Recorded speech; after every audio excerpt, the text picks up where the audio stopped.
Good afternoon, everybody. It is Jack the Train Traveller, and I am here at the magnificent Bordeaux Saint-Jean station with this amazing roof. Double the size of St. Pancras. And I am here because I've been here for a couple of days and I'm now catching the train not only back to Paris, but all the way back to London. I'm going to be on one of these things in the behind, TGV in which I've been on before, so I know exactly what to expect. And it'll be slightly nicer than the Ouigo train I came down here on. Fun, hopefully true fact about this station: this used to be Gare du Nord, but Gare du Nord's train capacity outgrew it so much they had to double the size of the station, and then they just took the old Gare du Nord here. How? I don't know. That's what makes me think it may not be true, but even if it isn't, it's still fun to find out. And that might just be my train pulling in there, in the left corner. Ooh, there. Let's see what it's like on board. The Bordeaux Saint-Jean station opened in 1898 as a merger of all the different railways coming in to Bordeaux. It has the most spectacular facade. Most people arrive using Bordeaux's amazing trams. Lines C and D both wiggle their way south from the city centre to here. Once you're in the train shed, you are constantly awash with many TGV trains. Although this is of course not the only type of train to serve Bordeaux Saint-Jean, although it was the only one present when I was there.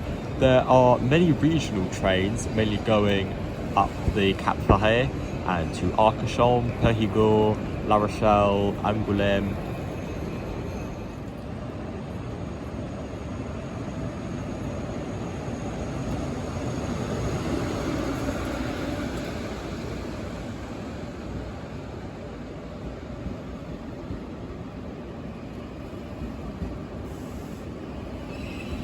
Inside the station, there are 3 waiting halls, all each grander than the next, really exuding a sense of how Art Nouveau was turning into Art Deco. And Hall 1 has a big map at the end. They don't even skimp out with the roof, it's so intricate, although I think they stole this clock from Switzerland. And the waiting rooms get fancier. There's this one with very fancy red wallpaper covered in M's, which I assume stood for Midi, as it was the Chemin de Fer de Midi that first built a station here. They've even kept the fireplace for olden days when no central heating.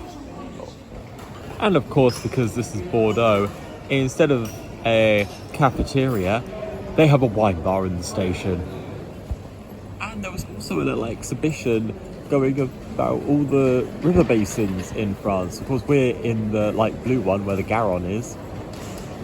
But still, of course, in all this beauty, hordes of people and the all-important relay store. On the way to the station, I walked along the train yard pretty much the whole way and massively geeked out on all the old Bobo engines and equipment that I could see.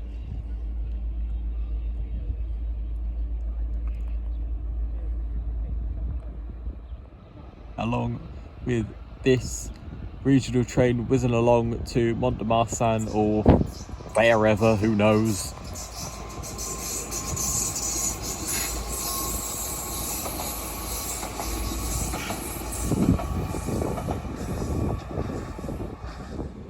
I then reached a bridge where I caught some ancient corail stock making their way to Marseille, along with an absolutely stunning view of all the different tracks and knackered trains in for repairs that you can see in the yard just south of the station. And there is our train, the second and third one down, because it's a double unit that would have connected up in Dax. And here it is on platform 3.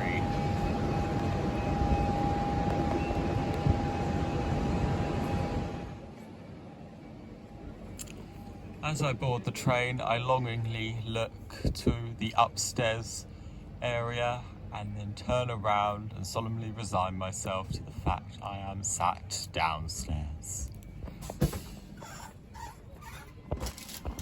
And because I got on last, I had to wedge my suitcase in between everybody else's much bigger ones, because even though mine is small, it still wasn't small enough to fit in the overhead compartment. However, I didn't notice these until we got into Paris. They've got extra luggage space in between some of the seats further in the carriage, because they realised everyone in this train has got a big suitcase.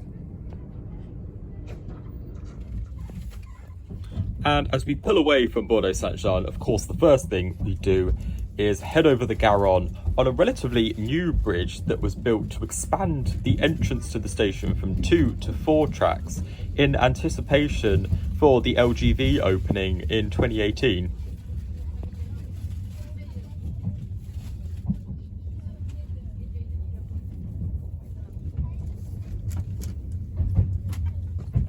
Now, where I was sat, even though I was by the window, it was a bit crappy, because not only did I have this "let yourself dream" sign, there was also this kind of pointless lamp, really poor seat alignment, and yeah, that little slither, which I could just about film out of.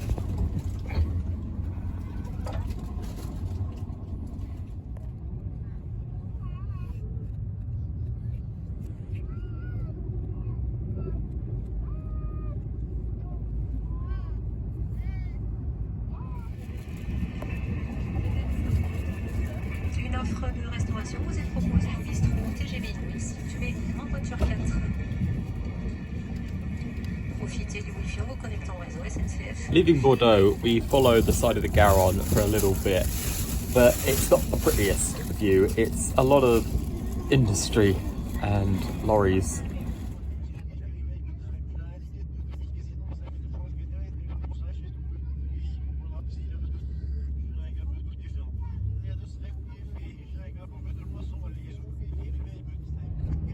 Although this all changes once we make it onto the LGV, as the first thing we cross is another great river, the Dordogne, which I never expected to be so wide, despite knowing that it forms the other half of the Gironde estuary.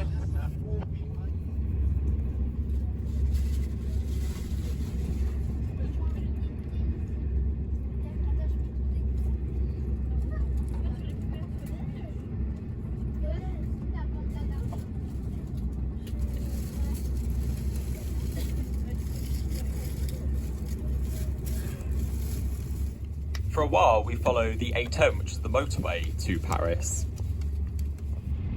and then the conventional line to La Rochelle until that tapers off.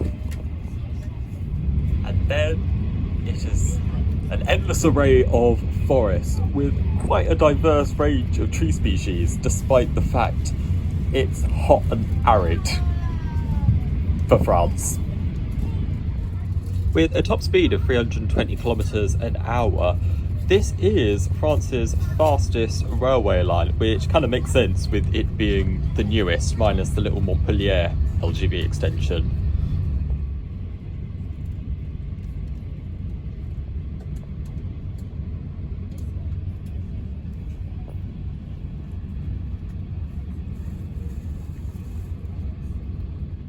And the TV didn't only have said purpose, it also told you about the overpriced bar, or the baby area, which, because I'm not a parent or a pedo, did not go to. There was some dubious spelling, and also, who the hell's paying €10 when you can get the same crap at Relay for 4? Apparently a lot of people, because the queue was through to the next carriage. But the presence of the dining car does mean they have this really cute door in the sky.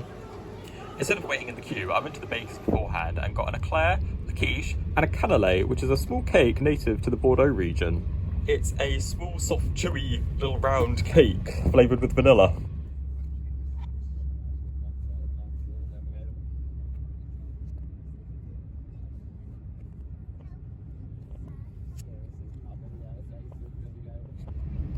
Most of our route was lined with endless sunflower fields, and I even spotted a turret conservatory. Although because of the noise these trains produce, a lot of our journey had no view because it had noise barriers. So my seat for this trip was the wannabe window seat number 37, but despite the crappy alignment, it was still a very comfy seat, a lot of decent padding, and a decent headrest, and rather hidden set of plugs to charge everything with, although it was very slow to charge. And again, the lamp that didn't really make any sense to be turned on, and fold-out table. For those in the airline seats, the plug was in a lot more of a visible location. There was also another mysterious reading light that never switched off, ever. And the best feature about this seat is they recline so much. Not quite to becoming a bed, but close enough.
One part of the line without the national speed record is the bypass around Tours. It's only 270 kilometers an hour around here, but it's still a lot faster than the conventional train.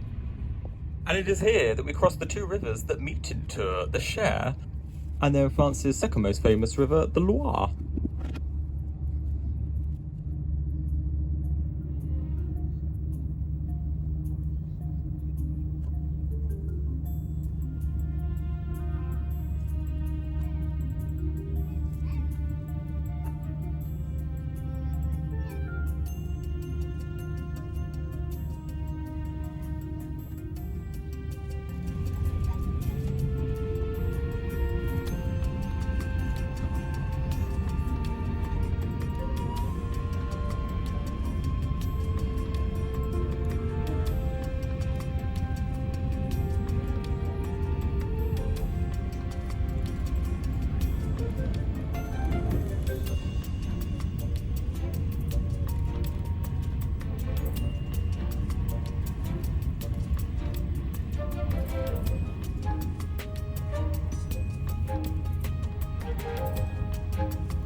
getting closer into Paris, we interline with a local line here in the Upper Loire Basin that goes between sort of Vendôme area, which has its own TGV station, and the end of RER C line Dordogne.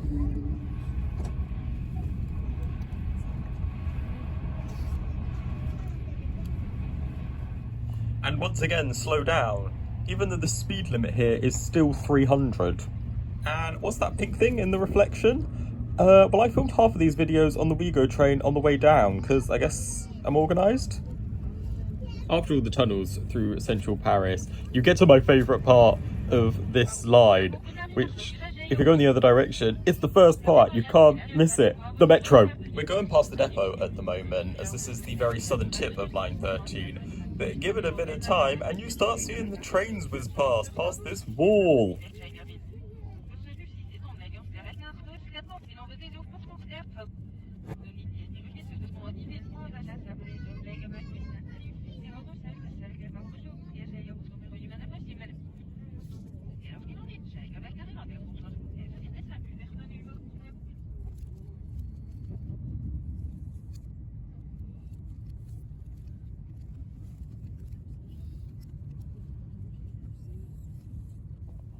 Look in the top left. It is a bunch of alternating Inouï and WeGo train heads on some lorry. On the other side from the metro is just the conventional train yard with all sorts of fun trains, lots of TGV, Transilien, and of course there's at least one Bobo engine. We will be arriving shortly. Please make sure you take all your belongings with you. And we have arrived in Montparnasse. ¿Has cogido ya todas tus cosas? No olvides nada.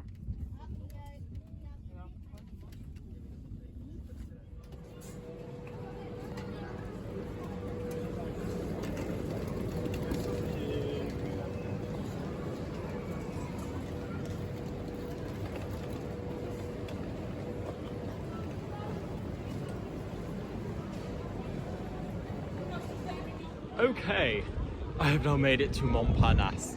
The proof? The hideous tower. Anyway, I'm exhausted. Not because of the train journey. The train journey was lovely. TGV is always fantastic. I mean, as someone who in the past 2 days has done WeGo and Inouï, TGV Inouï every time, even though it is more expensive. It was a delightful trip. We didn't stop. The seats are lovely and comfy. The train goes so fast. That's more the engineers, not SNCF. But when do you get to Montparnasse? This is why I'm exhausted. I needed to pee. I didn't use the train toilet. I was too comfy in the comfy seat. But station toilet, I still need to pee because it's a fucking euro. One, I don't have a euro coin on me. Who uses coins anymore? And two, as a Brit, I find that an insult to humanity. That, I mean, okay, I know we need food and we have to buy food. But I've spent my whole life at almost every toilet being free, and then I come here and like no toilets are free. It's rude. It's dysfunctional. I know someone has to be paid to clean it, blah blah blah blah blah, but like we're paying for that with like our train ticket. This is part of the station. It's just something I'm not used to, and therefore I think it's rude. So I ran across the station, ran back. I'm tired, but as for our train really did run, even though it was a bit slow in Tours and coming into Paris. It came in 3 minutes early though, which isn't much, but all round a good train trip. I have been Jack the Train Traveller, and I will see you soon.